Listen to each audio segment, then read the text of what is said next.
welcome to God's Side Stories, Sissy. Thank you. I'm so honored to get to have a conversation with you. Me too. Well, I want to introduce you to our audience a little bit for those who don't know you.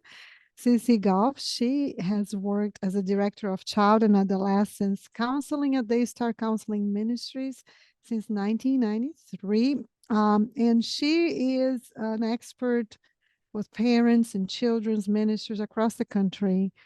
And she's a frequent guest on media outlets. You may have seen her on Southern Living, NBC Nightly News, CNN, Good Morning America, Focus on the Family, so many other places, Fox News even. So she's also the author of 13 books. And we are actually today talking about her brand new book, The Worry-Free Parent. She also is a podcast host, like myself, of a very popular podcast for parents. It's called Raising Boys and Girls, and it actually, guys, celebrated just 5 million downloads, which is very impressive. Congratulations on that. Thank you.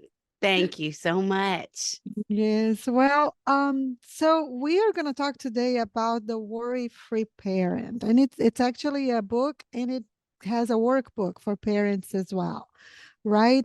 And I want you to tell me to start with, as I was reading a little bit about you. Of course, this book was had already started. The project had already started when that horrible incident in Nashville happened in March 27th of this year. Yes. Remind our public of what we're talking about and how you were able to be a voice for the children and the parents who were hurting right there in Nashville. Yes, March 27th was the Covenant shooting in our community, and it was just the darkest day I remember in Nashville. And because I've been counseling kids and families, have loved the Covenant School for a long time, spoken over there a lot of times, counseled a lot of kids from Covenant. Catherine Kuntz, who was the head of school, who was killed that day, was a friend. And so by the time I got to work, someone had texted me and said, there's been a shooting at Covenant. And I mean, tragically, we hear about school shootings, but it is obviously different when it's in your backyard, which is what it was. So I just didn't even believe that it was true. But by the time I got to work, there were already several Daystar staff members who were going to help and take things to the reunification center for the families. And so I hopped in my car and drove over. And again, because I've been doing a lot of speaking to parents for a long time, I knew so many parents there. And so I just was trying to figure out how I could help in any way possible, and ended up speaking with the parents about how to talk to their kids, because no one was really doing that at the time. And so I just thought, none of these parents are going to know what to say when they're reunited with their kids. How do I say to them, your friend who sat next to you in a desk was killed today? So anyway, spoke to all the parents. And then again, because we've had this really rich relationship over the years with Covenant, David Thomas and I were asked to come and speak to the parents again the next night. And Daystar, where I'm a counselor, we offered free counseling for as long as Covenant families need it. I mean, ongoing. And so we had a lot of new families come in at that point and sat with a lot of kids and a lot of parents who were hurting, didn't have answers, didn't understand, were just in tremendous grief over the situation. And so imagine. yeah, I'm so sorry I was actually in Brazil visiting my family when that happened. I remember like the shock, of the entire story. And I was actually keeping up with the news as it developed, and people are just, wondering what happened and here and there, and, all the speculations, the horror. Like, as you said, we hear it all the time. It happens, unfortunately, way too often in our country these days. But but it's a different thing when it affects someone that and I can't even begin to imagine the pain. How is the community going? How are they doing, Sissy? Getting back to school, I would say, was tough, and especially tough. And it's interesting. I talked to a counselor who had walked through this with the Sandy Hook shooting. And she said, I mean, really at the beginning, she said, the ones that we saw that had the hardest time were the kids who were anxious already and the parents. And I would say the same has been true in Nashville, that I think kids are remarkably resilient, and they have struggled and they're needing resources, and the Covenant School has done a beautiful job of surrounding them with a lot of support, a lot of love, a lot of help to learn how to cope through this. And the kids who were struggling before are still struggling, and I think the parents feel, of course, so much anxiety still. I mean, how Absolutely. would you not in that scenario, Mm-mm. in that No. situation? And I've interviewed so many different authors this year specifically, and everybody just talks about the anxiety pandemic, really, that Yes. epidemic that's happening in the world, especially after the pandemic, right? So we have anxious parents who are raising evidently anxious children. Our children, they are like little uh, satellites, right? Picking up on Yes. our emotions all the That's time, a great whatever word. right? It's like they just grasp it. Absorb it. You say this in the book. You say anxiety is an isolator, but it's certainly not an isolated issue. You say in almost every situation in which I've had an anxious child or teen in my office, they have had at least one anxious parent. I love it that this book is a very practical way for parents who deal with anxiety. I am someone who I dealt with serious anxiety as a younger adult and have, thank God, through really, I say it's the Lord more than anything, but just there are certain things that we can do. How can this book help parents cope with their own anxiety? What's the perspective there? Well, I think we want to start with a real understanding of how we got here, because often we don't know why we're having emotional reactions that are bigger than the situation warrants with the kids that we love. And because I think we don't understand, I've never seen parents as hard on themselves and feel as much pressure as they do today. And there are a lot of things we could talk about that are lending itself to that. But I think, I read in the research, if it's hysterical, it's historical. And so if we're getting really big, if there's a lot of emotional response, it's something from our past that often we're not aware of. And the amount of times I've sat with parents in my office and have said, tell me about your family history. And they'll say, I don't really know.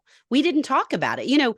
We were not growing up passing feelings charts around our dinner tables where we understood Yes. what was happening. And so I think when we don't have that understanding, we can inadvertently parent out of the pain of a past that we didn't even recognize. And so starting with understanding, and then I moved to wanting to offer really practical help for parents. And so I use a lot of strategies that I use in my office with grownups and kids alike that I think can not only change the game in the moment, but what we're really moving towards is the beautiful thing about how God made us, that is neuroplasticity, and our brains can change. We can change the structure of our brains when we respond differently. That will then enable us to respond differently in the future, even more so. And so I moved from understanding to help, and then to hope. And as you said, I think we can't really talk about working through fear and anxiety without talking about a sense of faith.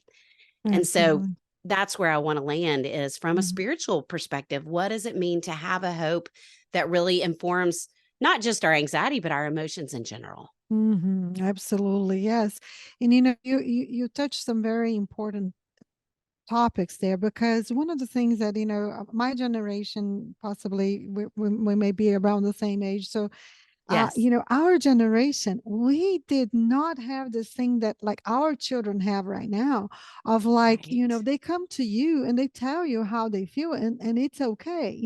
My, at least, I don't know, my mom and dad, especially my mom, was like, because I said so, and it's just you don't have, right? You don't have the Right. right to understand why, to understand your feelings. And so I always tell my two daughters, I say, you guys have to give us so much grace, because we we are parenting from a perspective that we weren't parented that way. So we're trying to learn with you.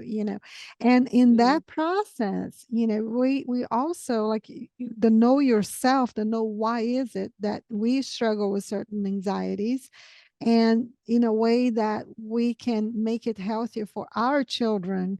Because obviously, if we are anxious, they're going to be anxious too. So I mean, there's just so much right there. And well, but let me ask you this, Sissy, why do you think that anxiety is the number one mental health problem facing children and teenagers today? Well, I think a lot of reasons. I mean, from a genetic standpoint, I mean, it's passed down in genes. Mhm. And I think also technology is certainly a piece of that. I mean, I spoke with a psychiatrist a few years ago who we were working with a teenager together. And she said just the amount of stimulation when we look at a screen moves our brains into an amygdala driven state because they're just being overstimulated. And she said kids don't have the ability to calm their brains back down that we do as adults. And so I think that is a piece of it for adolescents and grown-ups. Social media, I think, is a piece of it. And then I would say, even how we're talking about parenting shifting, I think the beautiful thing is parents know more than they have ever known in terms of how to connect, how to equip, how to work through issues with kids. And the tragedy is that parents know more, because I think Mhm. in all this age of awareness and social media where they're seeing everything, I think parents feel more pressure and I think have more reason to fear than a lot of our parents did growing up. And so I believe parents are adopting these parenting strategies in light of the things that they're afraid of, where they're stepping in and rescuing kids. The two most common parenting strategies in light of anxiety are escape and avoidance. And when I was writing my last book about anxiety, the definition I came up with, it's a very layman's definition, is anxiety is an overestimation of the problem and an underestimation of ourselves. Mm. And so, as a parent, if I'm stepping in and pulling my child out of the hard situation, I'm basically affirming that definition. You're right. It's too big. You're too small. It's too much. Mm. You can't do it without. I mean, that is the last thing parents are intending to communicate, but that's the message that comes across to kids. So that's a huge message for helicopter parents, right? Because right, Yes. and that it's always a, especially of course when the kids start growing up, in the teens years, where they're going to start making more mistakes, because you cannot be there to pick them up before they jump into somewhere that's dangerous and all of that. What a danger to really be, if you become that helicopter parent that's always trying to rescue them. You are not giving them the ability to work through issues right on their own. So and that and Exactly. that and so therefore, whenever they are by themselves, they are going to naturally feeling anxious about things easier, won't they? Because you're not helping them. That's right. That's a beautiful way to say that. And I think that's why anxious kids can often become very demanding, because they become so used to being rescued. Now you better step in and rescue me. And so should everyone else in my life after you, which is not what we want the kids we love to grow up with. No. Well, you're right that we all worry to some degree. So how can a concerned parents know if their worries are veering toward like chronic anxiety instead of just a common worry? That is a great question, because the hard thing is vigilance is required of parenting, but hypervigilance is where we run into an issue. And so I would ask parents three questions if they're trying to figure out the difference of, am I moving over into an unhelpful, unhealthy, anxious place rather than just what's required of me? And one is, are your thoughts circular or linear? So I talk about it like the one loop roller coaster with kids in my office. We all have an anxious thought. If we're not struggling with anxiety, that thought comes in and it goes out. If we're anxious from a more clinical standpoint, it's going to get stuck. So is the thought circular where you keep thinking worst case scenario, or is it linear where it moves you toward action? 2, is your emotion bigger than the situation warrants frequently? Mhm. And 3, do the anxious thoughts cause you to become more possessive where you're rescuing and holding tighter, or progressive where you're letting your kids take healthy, age appropriate risks and develop independence and resilience that we know they're going to need to get through life? Mhm. Well, it's like you cannot put the cart before the horses, right? So you cannot expect to help your child with their anxiety if you don't work on your own anxiety first, on your own. And that's where this book is a very practical tool. Like, it offers just very, very Thank practical you. insights on how, and some of the things here that each chapter of this worry-free parent addresses 5 different core truths. And they include very, very memorable concepts for people to remember. So 5 things true about anxiety, right? 5 ways parents have gotten to an anxious place, Mm. and 5 ways the anxiety of parents impacts the anxiety of kids. 5 ways anxiety impacts your body. 5 things to do to help your anxious heart, and 5 ways that parents can learn to trust their gut. I love that. I love it that it's like Thank very, you. very, very practical. Um, so can you unpack a little bit on this five ways that anxiety impact, sorry, that parents have gotten to an anxious place? So what is that chapter about? That chapter is really about, well, a lot of different aspects of our life that contribute to the anxiety. And as we talked about, growing up is certainly one of those.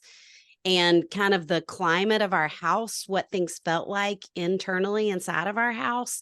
Also, our personalities are a huge part of that. I jokingly tell parents that any of us who are type A, I think we have anxiety. We just learn to be productive as a result of it Mhm. rather than feeling it so much of the time. And so, really unpacking the different factors that contribute to not just who we are, but how we engage with the world. And I think there are a lot of things that factor in that we're not necessarily aware that do often. Mhm. Absolutely. And you just said something that some people who are anxious, they become productive instead of Is that like one of the ways that because when you said that, I'm like, that's me, that that is me. It's like, instead of like worrying about things and just dwelling on things, I become sometimes a doer, right? So is that a Yes. coping mechanism? Is that a positive thing? I think it's a very positive thing. I think it helps us internally work through our anxiety. The place that I would say it crosses over into unhealthy is when I talk about 5 things that anxiety, how it impacts us, that impacts the kids we love. One of those is that I think anxiety makes us micromanage. Mm. And so, in the absence of being able to control the bigger things, which of course is parenting, we can lock down on the little things and end up Yes. trying to control things that aren't helpful for the kids we love, stepping in and fixing issues for them or shielding them from things when really they need to figure it out and work through it on their own. And so I think there's a fine line. Productivity is great, but when control becomes the coping mechanism, I don't think that's as helpful for us. Hmm. And and that there's an element for those of us who are believers, right? That we know that when there's anxiety, there's a control issue. And I Yes. think this is one of the biggest hurdles in the Christian walk, our walk with the Lord, is to really let go control of our lives to Him. And And when we have the unhealthy response to that, where we are like trying to control things instead of leaning on God, doing our part, but leaning on God, that's when anxiety comes. So it also, um, how do you incorporate in your practice? Because I'm sure you don't counsel only Christian families, but Yes. when possible, this is more of a curiosity to me. How do you Mm. incorporate this fact of the God is in control of all things, when people are struggling with anxiety? Well, I think it depends on where the person I'm counseling is. And if they don't have any kind of faith for themselves, I would ask questions Of hoping to course. help spark some of that for them.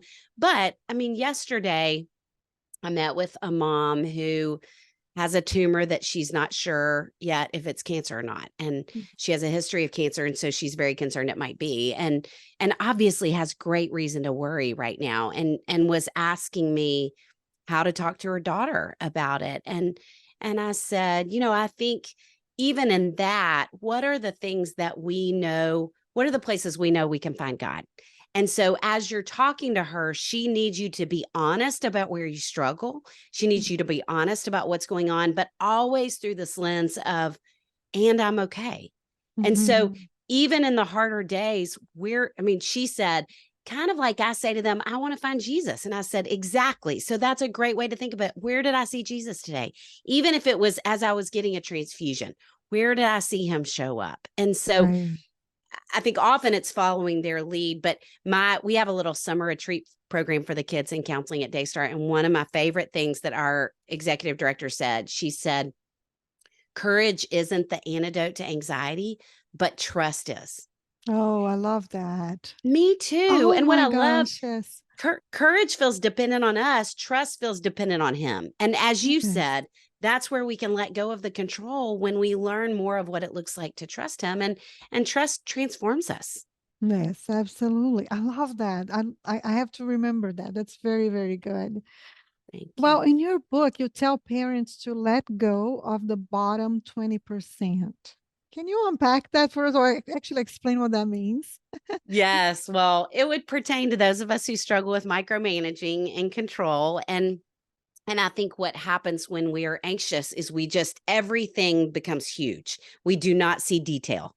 Everything has kind of the same significance to us. And so I will say to parents, when I can tell that some of what's going on, what they're operating out of, I'll say, I want you to pick the 10 things that you are worried about the most, or even the 10 things that you're struggling with regarding your children the most, back and forth with them, the power struggles.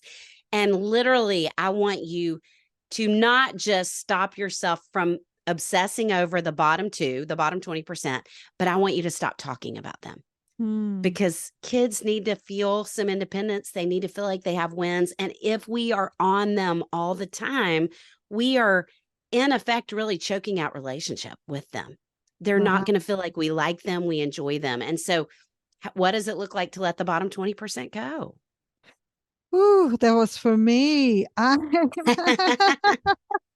You're was so for kind. me. I have a senior in high school. That's my baby. She's in high Oh, school. And so she's in that process of trying to decide where she wants to go to college and different things. And we are anxious about we're sure, anxious of about the course. choices and stuff. So, what you just said, there have been several times that she has said, like, Mom or Dad, can we just not talk about college today?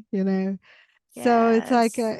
it's definitely something that you were like, it's an exercise, right? To just let go of that one thing that's creating anxiety in you, because evidently she's struggling with that too. And Right. then just trust the process, trust God, and trust her timing too. That's the thing. I'll tell you what, Sissy, I had it just, it seemed like to me, figured out when they were kids. Teenager was a breeze to me personally. This transition from teenager to adulthood, I need Tough. counsel. It is tough. Yes. That has been the hard, and you know what? It's all about that, the anxieties, that the Mhm. lack of control over, their lives, because when they're kids, you can totally Right. have some say.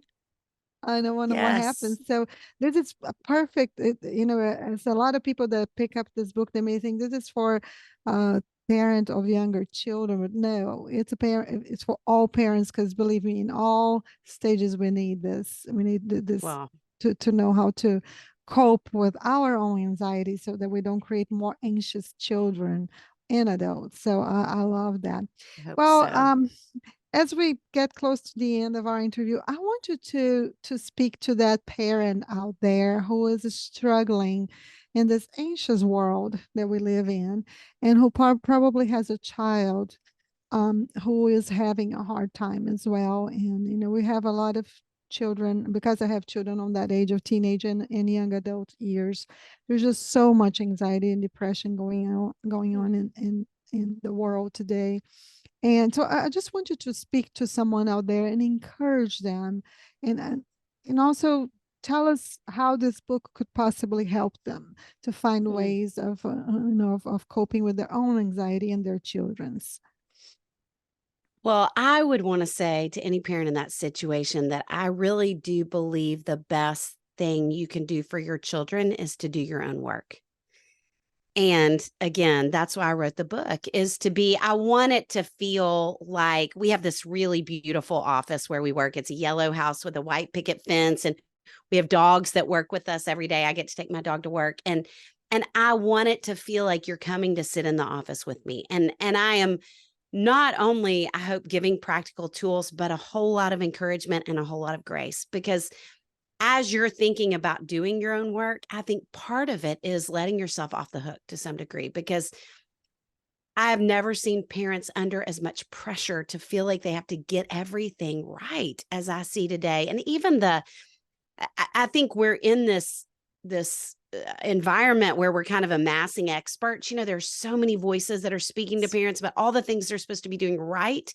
And even you have 52 Sundays in one year, and you have, however many Saturdays in their whole life. I mean, there's just so much pressure. And one of the things that I read in the research that I loved was that good parents get it right 50% of the time. That's what attachment theory says. That is so 50%. refreshing. I know. And I'm a everything that good social mom. media, you're a great mom. Woohoo. Everything social media is saying is you have to get it right 100% of the time and make it look gorgeous while you're doing it. And it's just too much. And so I would want to say to any parent that's listening, you can do your own work. And a lot of your own work is learning how to, I have a whole chapter on trying softer, Mhm. learning how to give yourself grace. And even more than that, receiving God's grace for who you are, and that He chose you for each of your kids. And He knew you, who you are today, is exactly the mom or the dad or the aunt or the uncle or the grandparent that those kids needed. Oh, I love that so, so much. You are so right, especially in this day of social media. There's just so much pressure. You look at some people out there and you think they have it all figured out. They have this, there's this one little lady that I follow, that she has this little 5 kids, and she's pregnant with number 6, and they're all just Wow. lined up beautifully on the pictures, on the Of course. dresses and whatever. And you look at that and you're like, just let's turn off the camera and see, how well she does, and so Yes. yes, I think that the word that moms need to do, moms and dads, they need to hear out there is like, listen, if you love your kid with all your heart, you are doing a lot of things right Yes. with the Yes. love alone. If you are concerned, even your anxiety is proof. Your anxiety towards your parenting is proof of your love for them and your Mm, concern that you want to do a good job. You want to do a better job maybe than what your parents did, and it's and such a so great God reminder. God honors that. He honors our heart. We have to remember He sees us and He knows. He honors our heart. So, oh, I love this book. I love how practical it is, because I'm all for um You tell me, encourage me, but tell me what I need to do, or tell me what give me some ideas of what not to do, what to do, Yes. and unpacking things from a perspective of a very known and well-studied counsel. I really appreciate your work, and David Thomas Thank you, and Patricia. Daystar Counseling. I love that. I'm going to put all this information on my show notes, and I'm gonna Thank you. write a column for the Atlanta Journal about this book. So Thank you so much. I appreciate your time. Well, I love getting to meet you. You're from Brazil originally? Right, yes. I Uh-huh. have been one time, and the thing that struck me the most was how generous and kind-hearted and warm every person I met was in your country. Oh, yes, we're known for being very, very like, I don't know, we're people, Yes, you are. So open-hearted. That would be the word Yes, I would use. yes. Yes. And sometimes a little too straightforward, but that was the one thing that I had to learn coming to America. My husband is American, and that was the one thing like that I had to learn. You cannot speak your mind here all the time. 25 years later, Well, I think I'm doing better. I was about to say, but God is using that gift in you that you Yeah. have a podcast and you're writing a column. And Yes, yes. yes. God's Well, being generous for sure and good to me. But yes. yeah, and I Yes. get to meet all these incredibly great people, and I love I just learn so much, as I interview people that come my way. So I appreciate you, and thank you so much for Thank taking the you. time. Well, thank you for taking the time to have a conversation with me. Of Grateful for course. you. Thank Okay. I'll you. see you next time. See you next time.